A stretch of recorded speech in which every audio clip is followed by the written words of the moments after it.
Would the audience please rise?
Good morning.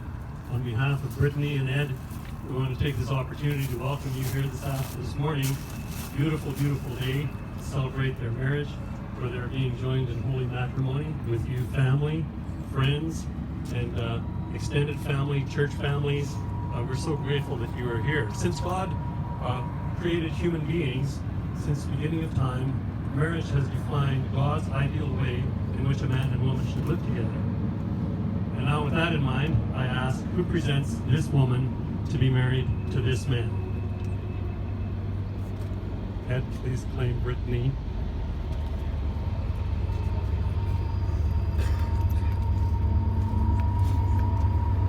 You may be seated.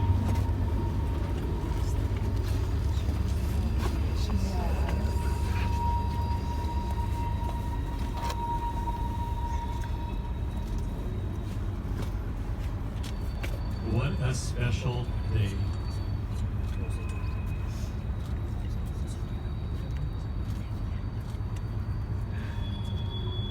The beauty of a day like today is that it celebrates love.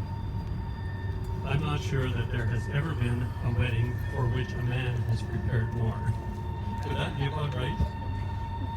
And between the two of you, you orchestrated a beautiful, beautiful day. I'm so thankful that we've had the opportunity of spending some time together, getting ready for this event. And for those of you who are guests here, this will not be your regular, ordinary way of having a marriage, because we are also going to celebrate the two children that have been born to Ed and Brittney. At the conclusion of this service, we're going to do a child dedication service, which also incorporates the fact that we want you to support them as a family, not just as a couple. Ed and Brittney, it's a joy for me today to address you just for a few minutes as we talk about your marriage and the anticipation that you have of living your life together. Did anybody tell you today already that you're stunning? I did. Okay, there you go. The best man's always up to it, isn't he?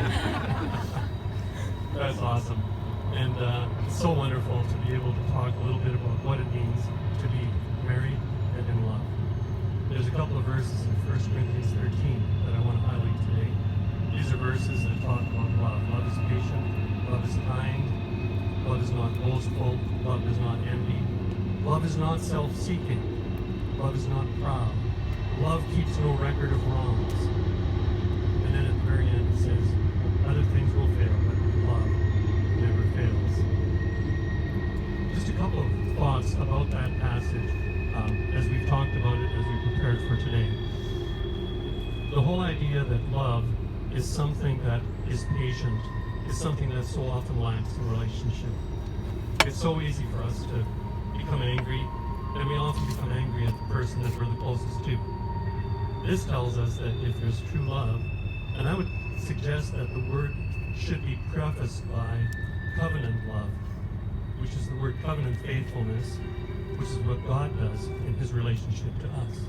Covenant faithfulness means that there will be patience, and as much as the two of you know each other quite well by now, there may still be times where one of you might be a little bit angry at the other. Strike a little bit of a nerve here, huh? Love isn't angry. And the other part of it is to keep no record of wrongs. Do you know, one of the saddest things in the world is where someone hurts someone in the relationship. And then years later, all of a sudden it surfaces where you remember and you remind the other person. Don't do that. Love also forgives. And one of the things we talked about in preparation is that who's the first one to ask for forgiveness when the two of you have a little bit of a set to now and then. And I would suggest both of you need to be ready to say, I was wrong. And in doing that, it can be righted, especially if there's a heart of forgiveness that you have towards each other.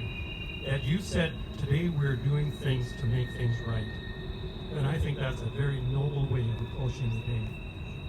I'm so thankful for the two of you and for the commitment that you both made to Jesus Christ, but the commitment that you're making to each other. The other part of marriage is that it's not self-seeking. Again, if I look at how many marriages fail today, it's because people are too I-centered. It's all about me. You already know that. You have 2 children, and guess what? How many times have you had to realize it's not about me, Ed? It's not about me, Brittney. All of a sudden, Olivia is a little bit demanding. And if she isn't, perhaps Christian is. And so as a family, let not self-seeking be one of the earmarks of how you relate to one another. This is love the way God intended it to be. God intended love to be a love that gives, not a love that demands. Think of it this way. John 3:16 says, God so loved the world that he gave. Giving love is lasting love. Taking love will often destroy something that is very, very beautiful. I wish for the two of you a giving, not self-seeking, unselfish love, which has been demonstrated for the two of you by God. That's called covenant love. It's way more than a piece of paper that you're going to sign today. It's much deeper than that, and it's also much more long-lasting. And if that's the kind of relationship that the two of you want to enter today, a covenant love relationship, I see you've already gotten rid of your bouquet because you wanted to hold his hands. Would you now join hands and face each other for the vows, believing that there's no reason why this marriage should not take place? We want to proceed with the vows.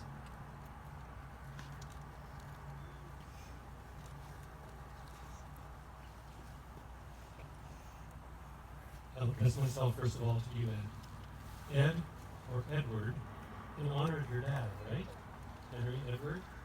Incidentally, before we go to the vows, I just want to acknowledge there are 3 empty chairs and flowers on them here today in honor of people who have predeceased before today. Ed's dad and 2 other younger relatives, Chris and James. And so when you see the flowers, we are remembering them this day as well.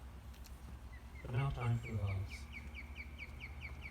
Ed, do you take Brittney, whose hands you now hold, as your lifetime partner in marriage, to love, honor, and cherish her, dedicating your heart and mind to having one woman to love, keeping her in good times and in hard times, for better, for worse, in sickness and in health, committing yourself to being her best friend as long as both of you are living? I do. Brittney, do you take Ed, whose hands you now hold, as your lifetime partner in marriage, to love, honor, and cherish him, dedicating your heart and mind to having one man to love, keeping him in good times and in hard times, for better, for worse, in sickness and in health, committing yourself to being his best friend as long as the both of you are living? I do.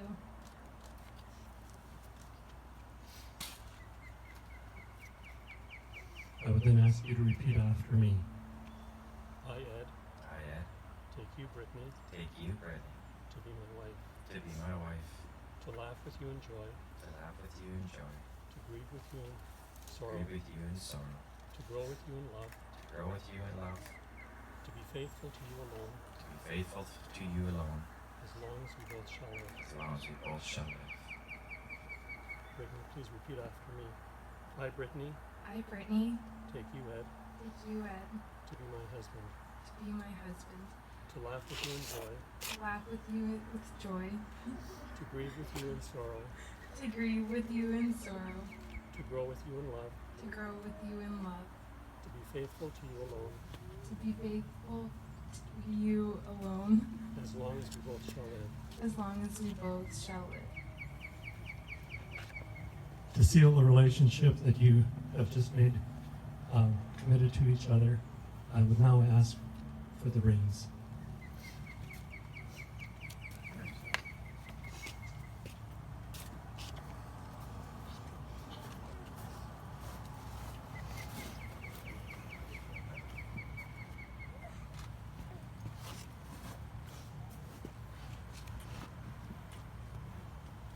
As a symbol of the commitment, the faithfulness that you have made to each other before God and before these witnesses, you have chosen to give and receive the marriage rings. These rings represent the unending faithfulness that you have declared today before these witnesses and before God. Let these rings serve as a reminder of your pledge of faithfulness that you have made, and as a sign of the covenant of love that you have entered into this day. Please repeat after me as we place the ring on the ring finger of Brittney's left hand. I give you this ring I give you this ring as a token of my love. as a token of my love.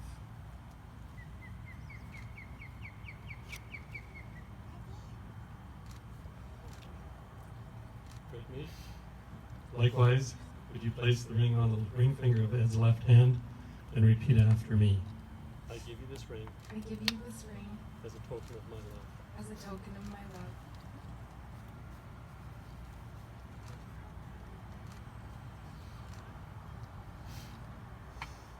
On the basis of your vows, and as sealed by the giving and receiving of the marriage rings, according to the laws of this province, as a minister of the gospel, I now pronounce you husband and wife, whom God has joined together, let no one separate. You may kiss the bride.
have the honor of introducing our newlyweds to you.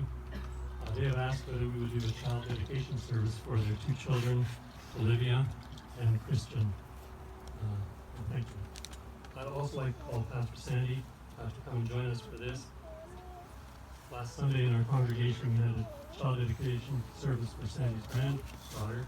And when we concluded that, Ed and Brittney said, this is something we'd like to incorporate because we are joining together a family.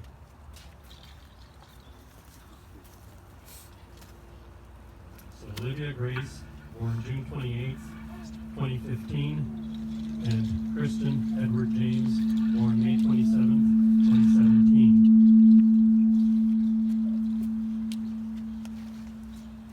Ed and Brittney. Children are a gift from God. Psalm 127 verse 3 states that. And we recognize that God has given us responsibility for those whom He entrusts to us. Your children are such gifts to you, Ed and Brittney. We've prayed for you and for them since we've gotten to know you. They are treasures and they're answers to prayer. I think that means a whole lot more to you than it may mean to some, but it does mean a lot. In the Bible, we read of others who presented their children to God for His blessing. Anna brought Samuel, Joseph and Mary brought Jesus. So in dedicating your children, you're following a good example.